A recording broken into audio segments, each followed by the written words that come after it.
All right, so today we're diving into, uh, a pretty fascinating story, I Yeah. think. Kind of a comeback story, if you will. Um, and we're talking about Starbucks Hmm. and specifically kind of like, the period around 2008. Right. Everyone knows Starbucks, right? They're everywhere. There's a huge global success story. Yeah, global phenomenon. Exactly. Ubiquitous. Yeah, yeah. But back then, things weren't quite so rosy. They were facing some pretty serious challenges. Yeah, they were hitting some turbulence for sure. Yeah, and we're talking about some, pretty dramatic numbers here. Yeah. Net profit margin down a whopping 44.4% operating margins, taking a hit to almost 18%. And, revenue growth, I mean, it completely flipped, Oh, yeah. from a healthy 21% Huh? to negative 6%. Yeah, that's a big swing. Huge swing. Yeah. So it really makes you wonder, how did they manage to turn things around? How did they navigate, such dramatic downturn? It's a great question, and what's so interesting is, they didn't just survive, they came back stronger. Yeah. And that's what we're going to kind of dissect today, the strategic playbook they used to achieve that. Exactly. Our mission today is to really dig into that turnaround and see what we can learn from it, right? Mhm. What actionable insights are there that you listening can take away and apply, to your own endeavors? Absolutely. And we've had a chance to look at the material you shared about this period. And, Yeah. it's a fascinating case study. I mean, in business resilience. Yeah, absolutely.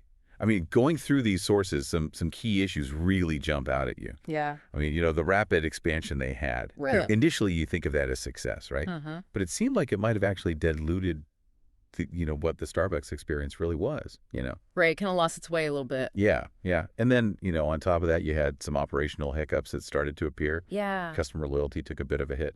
Right. And then, to make matters worse, the global financial crisis hit, Of course. which meant people were cutting back on, things like their daily latte. The non-essentials. Yeah, exactly. So it was really this perfect storm of challenges. Yeah, they were getting hit from all sides. Yeah, and I think it's important to actually dig into those financial figures a little bit Yeah. because they really underscore how serious the situation was. Absolutely. So that net profit margin, Yeah. right, which is a really key indicator of profitability overall. Yeah, you're looking at the bottom line. It's like Exactly. Plummeted from 7.16% in 2007 to just under 4% by 2009. oof. Yeah, big difference. And then their operating margin. Right, which is really showing you how profitable their core business operations are. Exactly. That also took a big hit, going from 11.2% down to 9.2%. Yeah. And then perhaps even more telling is that revenue growth rate, Yeah. because it went from positive 21% Right. to negative 6%. Yeah. And it wasn't just slowing down, it was actually going backwards. It was a real reversal of fortune. Yeah. Yeah. It really was. And looking at where Starbucks is today, this global behemoth, Mm-hmm. it's kind of hard to imagine them at this point, where they were really facing some fundamental questions about, their future trajectory. Yeah, it was a critical juncture for sure. So what was it that allowed them to turn things around?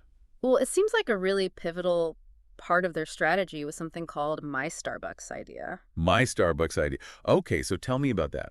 So it was this really, I think, ingenious way of directly tapping into their customer base. Okay. So they essentially created this digital space powered by Salesforce where anyone could submit ideas Yeah. for anything really, new menu items, store design improvements, community initiatives, the whole gamut. Wow. And then other customers could vote on these suggestions. Okay. And crucially, they could track the progress of their ideas. I see. So there was a transparency element to it. Absolutely. It wasn't just like chucking your idea into the void. Yeah, it wasn't a black box. And you could actually see whether it was, being reviewed or implemented or even declined. Exactly. And I think that transparency aspect was really key in rebuilding that trust and loyalty with customers. Because instead of feeling like their feedback just disappeared, Right. they could see a tangible process, right? It made them feel heard. Yeah, they felt like genuine stakeholders in the brand's future. Right. And that's so powerful, right? That sense of ownership. Oh, absolutely.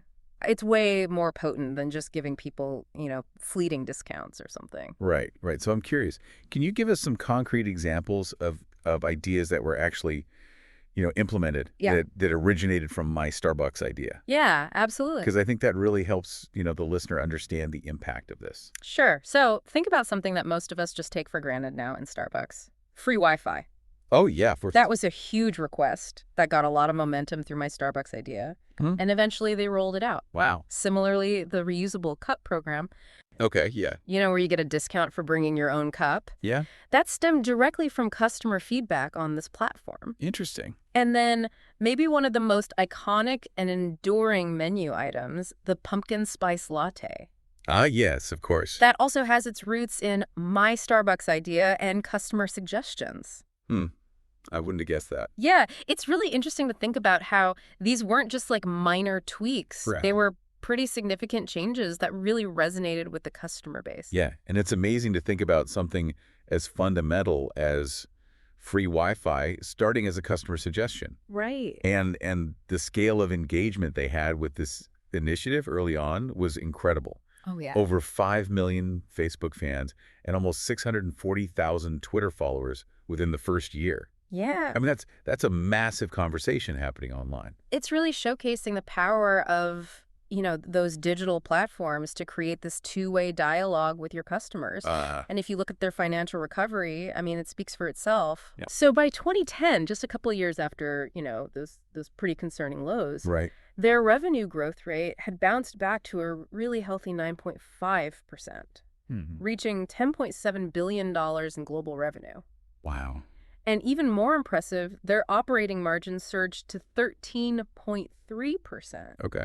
Which is almost a 45% increase from their 2009 figures. Yeah, that's a massive turnaround. Yeah, and their net profit margin also showed a strong recovery, getting close to pre-crisis levels. Yeah, the numbers really show how effective their strategy was. But it wasn't just about, the balance sheet. It was about that customer engagement. Absolutely. I mean, over 150,000 ideas submitted within 3 years. Yeah. That shows a real reconnection with their customer base. Yeah, they were tapping into something beyond just, transactional coffee purchases. Right, they were building a community. Exactly. And that engagement, was a huge driver in the growth of their loyalty programs like Starbucks Rewards. Right. And those programs, they encouraged repeat business and really boosted customer lifetime value. Right. So it wasn't just about getting people back in the door. It was about creating those lasting relationships. Yeah, precisely. Yeah. It's interesting to think about this turnaround, in the context of what was going on with her competitors at the time. Yeah. So, you had Dunkin' Donuts, you had smaller coffee shops that were also struggling. Yeah, they were all facing challenges for sure. And then you had McDonald's, Right. who were really aggressively expanding their McCafe offering. Right, they were really going for it. But it seems like Starbucks was able to maintain a different kind of hold on their customers. So what do you think set them apart? I think a big factor was that deeper emotional connection that Starbucks had cultivated. McCafe offered, a more budget-friendly option for sure. Right. But Starbucks had really built this identity as a third place, a social hub beyond home and work. And my Starbucks idea really amplified that sense of community and co-ownership. Interesting. And then, of course, they also made some smart moves internationally, investing in high-growth markets like China. Right. And that provided another, engine for their recovery and long-term expansion. Yeah, and I think there's this really powerful quote from Howard Schultz around this time where he talks about, shifting from being a coffee seller to a community builder. Right.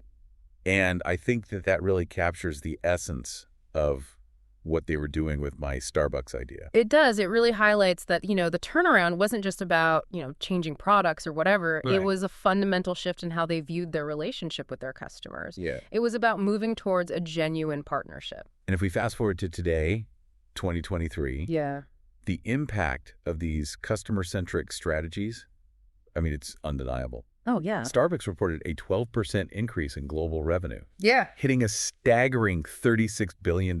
It's incredible. And, while my Starbucks idea as a standalone platform was retired in 2018, Yeah. those underlying principles are clearly still in play. Absolutely. Their app, their loyalty program, which has over 30 million active members today, Yeah. that serves as a continuous feedback loop. Yeah. And really shows their ongoing commitment to customer engagement. Exactly. The tools have evolved, but the core philosophy of listening to and actively involving their customers, I mean, that's still central to their success. So looking back at, this deep dive into Starbucks' journey, I mean, what are some of the key takeaways that stand out for you, for the listener? Well, I think one of the biggest ones is just the power of engaging your audience directly through digital platforms to get their feedback. Right. It's not enough to just have a suggestion box somewhere. Exactly. You have to make people feel like those suggestions are valued. Right. And that you're going to actually do something with them. Exactly. And the other big takeaway, I think, is the importance of transparency in building trust with your customer base. Yeah, because when you're transparent, people feel like they're part of the process. Exactly. And that fosters a sense of partnership. Right. And then, of course, leveraging technology is key. Yeah. To personalize experiences, cultivate loyalty. Right. Look at their app and rewards program. Exactly. I mean, that's a prime example. Yeah. And then, thinking about ways to make the feedback process more engaging. Yeah. Things like gamification. Right. Incentivize participation. Yeah. And then at the end of the day, it's about using data analytics to really understand what your customers are telling you. Right. Because there are these golden nuggets hidden in that feedback. Exactly. And this brings to mind something that was mentioned in the sources, this concept of decommerce. Yeah, decommerce. And it feels like a natural evolution of what Starbucks was doing with my Starbucks idea. I think so, too. But with, even more capabilities, even more sophistication. Yeah. What's really interesting about decommerce is how it could amplify those principles of community-driven engagement. So imagine, real-time analytics that give you immediate insights into customer sentiment. Okay. Gamified elements built directly into the platform so you can reward participation. And then the ability to create, niche sub-communities around specific interests or product lines. Interesting. So it's really about forging these deeper connections and harnessing the collective intelligence of your audience in a much more, powerful and nuanced way. So it's not just about suggesting a new flavor of coffee. Right. It's about co-creating entire product lines. Yeah. Shaping marketing campaigns based on real-time feedback, even influencing broader business strategies. Absolutely. It really expands the possibilities. And it makes you think about how these principles could be applied in all sorts of different contexts. Right, beyond just the world of coffee. Exactly. So here's a question for you listening, Yeah. How could you adapt these lessons of community-driven innovation and transparent feedback to your own endeavors? That's a good question. Starbucks' experience and the potential of something like decommerce really shows how transformative it can be to actively listen and involve your audience. And you never know what kind of opportunities might emerge if you It's tap into that collective wisdom. a powerful thing. Absolutely. So to wrap things up, Starbucks' turnaround wasn't just about selling more coffee. Right. It was about re-engaging with their community and turning customer feedback into real, tangible improvements. Absolutely. And I think it's a powerful reminder that, the best solutions, the strongest brand loyalty often come from truly listening to the people you serve. Couldn't agree more. So thank you for joining us for this deep dive. Yeah. Thanks for listening. And we encourage you to keep thinking about these themes and consider, how you might apply them in your own life. Absolutely. Because these customer-centric strategies, they have a lasting impact. They really do. All right. Well, thanks again for listening. Yeah, take care. And we'll see you next time. See you later.